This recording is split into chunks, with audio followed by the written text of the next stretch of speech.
dear beloved, Boss Mike Cervera. No, eto matindi mga kababayan ko. Isang pasabog mga kababayan, eto. Nako! Nananawagan na po ang mga kakamping. Oo. Nananawagan ang mga kakamping dahil daw ang pink at pula ay magkapamilya ng kulay. Oo. Sabagay, totoo naman. Ang pink minsan na pagkakamalan nating pula sa mga color blind. 'Di ba? At ang pula minsan na pagkakamalan nating pink, 'di ba? Mga kababayan ko. Pero eto, Winnie Palad, add mo nga ako sa Instagram ha. Oh. Nako, eto na. Ako na nagsasabi. Nako, yari na.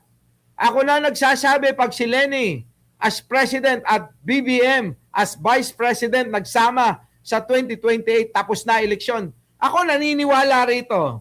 Patay ka niya! Ako mga kababayan, naniniwala ako dito kung eto matutuloy. Pero mga kababayan ko, syempre, bilang ako'y naniniwala kay Manong Bongbong, kung nasaan siya, nandoon ako. Ganun lang naman hukat kasimple. Bilang ako, naniniwala ako sa isang Manong Bongbong natin, kaya tayo nandito eh. Kahit nasaan po si Manong Bongbong, ay nandoon din po ako, makakaasa kayo. Maliban na lang, mga kababayan, sa mga matitinding mga mangyayari kung meron man na na mapapatunayan. Doon siguro pwedeng magbago ako kung mapapatunayan yung mga ibang mga aligasyon na sinasabi nila. Pero hanggat walang patunay, hanggat nananatiling chismis, hanggat puro bunganga lang kayo, malabo na mapagbago nyo ang isip ko. Dahil solid tayo. Solid na loyalista talaga tayo. Hindi tayo yung loyalista tayo, kunya-kunyarian. Ang daming mga panggap na ganyan, nagpapanggap na loyalista. Di ba? Nagyayabang pa nga yung karamihan. Kami lang ang nandito sa Malacanang kasi kami lang ang loyalista. Alam niyo, sa totoo lang, hindi ko talaga trip yung nagpupunta sa mga ganyan-ganyan. Hindi ganyan yung peg ko. Kaya lang mga kababayan, nung nakaraan, nagkaroon nang ako'y merong pagnanasa na makapagpapirma kay Manong Bongbong, kaya nangyari yon. Pero sumunod nun mga kababayan, maraming imbitasyon. Yung mga simba sa Malacanang, mga okasyon. Mga kababayan, hindi ho nyo ako maasahan dyan. Okay lang ako sa mga studio, ganyan. Papuntahin nyo ako, okay ako. Pero yung mga kababayan ko, nako. Bihira ako. Pero yung mga yung mga iba dyan na nagsasabi, loyalista ako. Tapos hindi nyo na sila makita ngayon, kami lang ang nandito sa Malacanang. Tapos hindi nyo na sila nakikita. Tanungin nyo, bakit nga ba? Patay ka niya!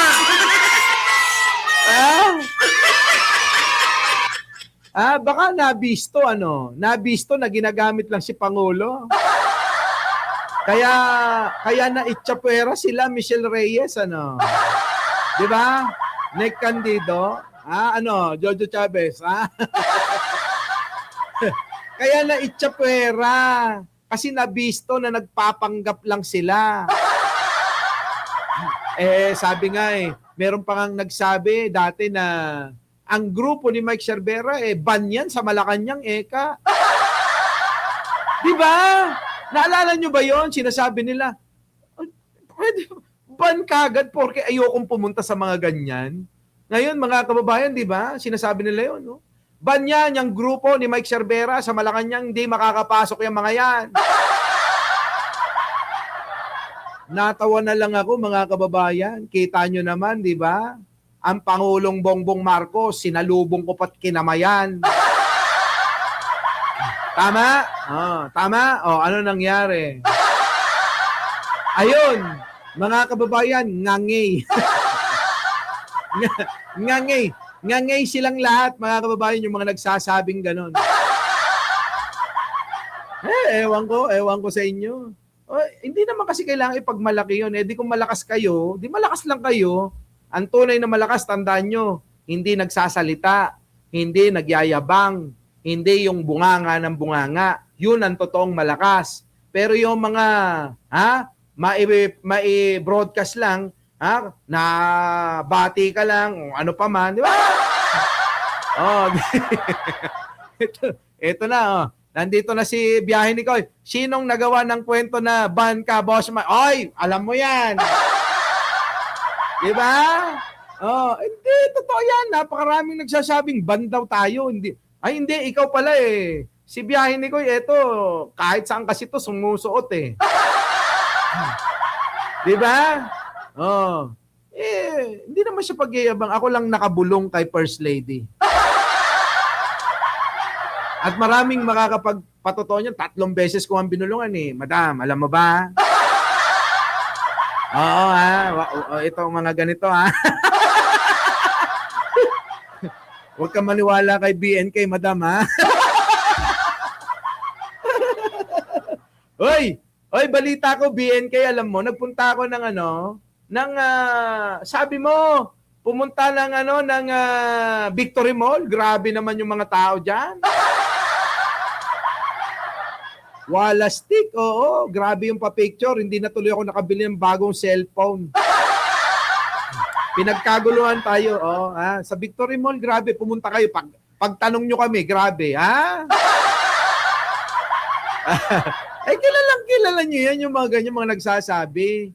Ngayon, ang tanong, sino ngayon ang may studio? Diba? Sino ngayon ang may show? Diba? Ngayon, oy, mga kababayan, ang Bingador ay mapupunta na. Oy, magandang balita sa inyo, mga kababayan. Nais ko pong ipabalita sa inyo na ang Bingador ay mapupunta na ng Radyo Pilipinas!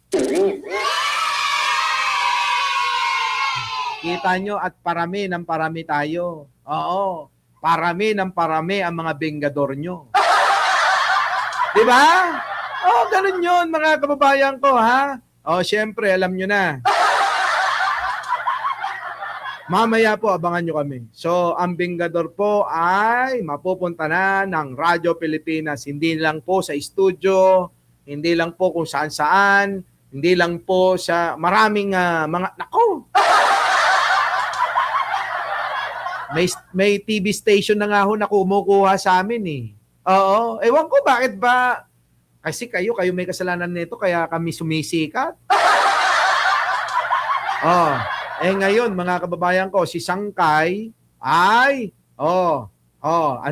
official na party na rin ho ng Bingador. Kita nyo, mga kababayan ko, si Sangkay dyan, na kinaiinisan ng mga DDS, official na ho, na sumama at, pipirma na ho ng kontrata sa Bingador. Yun!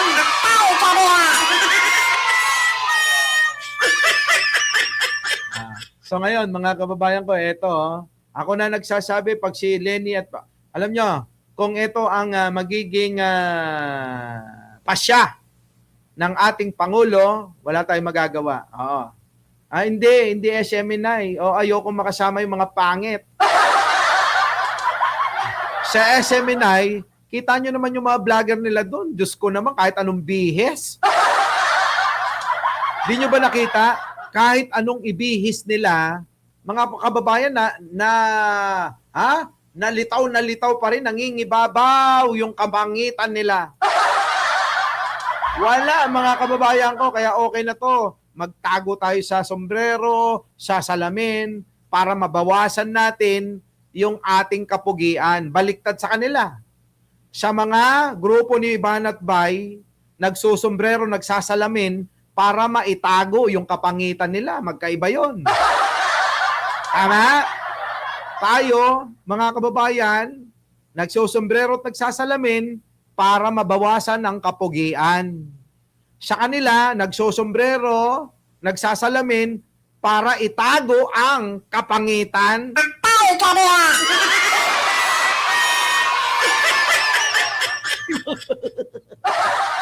Ewan ko, basta mga kababayan ko, ano pa man ang maging desisyon, ano pa man ang mga desisyon ni Manong Bongbong, support tayo. so paano? Gusto ko pa mga talakayin itong si Bangkay. Bangkay talaga, no? Boss. Hindi ko alam kung tinatawag ng Christmas bonus yan. Si Bangkay, meron na namang mga binubunyag. Kung nanginginabang kayo. Alam nyo mga kababayan ito, yung mga break nila, abay nanginginabang pala ng milyon-milyon, mga hayop talaga na to. Grabe ka. 300% lahit. Mura, zero. Okay yan. Di ba? Okay na yon. Hindi tayo nagmumura. Hindi katulad nila. Our beloved Boss Mike.